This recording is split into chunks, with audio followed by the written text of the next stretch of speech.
The Division of Settlements, Public Utilities and Rural Development is developing a new framework for issuing housing grants.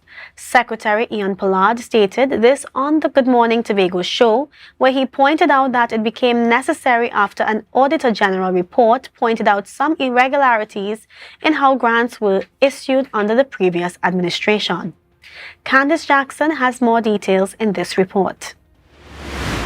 If you applied for a housing grant from the Division of Settlements, Public Utilities and Rural Development in the past but were unsuccessful, well, it might have been due to biased evaluations of applications. Secretary Ian Pollard explained that traditionally, one person in the division made the decisions. What they do is that we see that favoritism steps in, and then persons who they dislike, they're just discarded and put aside. He also stated that an Auditor General report flags some of the past practices. We have gotten auditor reports, Auditor General report, and even internal audit reports of misuse of the public funds. Based on those discoveries and a recommendation from the Auditor General, the process is changing. So we are putting a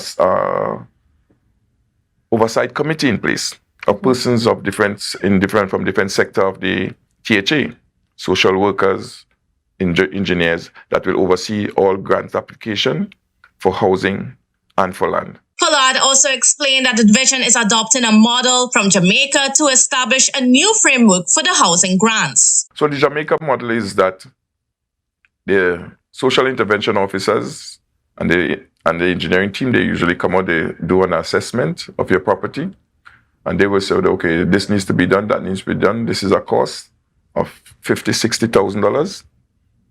We give you that. It's a one-off grant. The housing grant program is currently on hold. When revived, it will undergo a less onerous application process, offer larger grants to accommodate the increasing costs of materials, and implement systems to ensure better accountability. This is one of the mandates given to the board of the Tobago Urban and Rural Housing Corporation, which received its instrument of appointment earlier this week.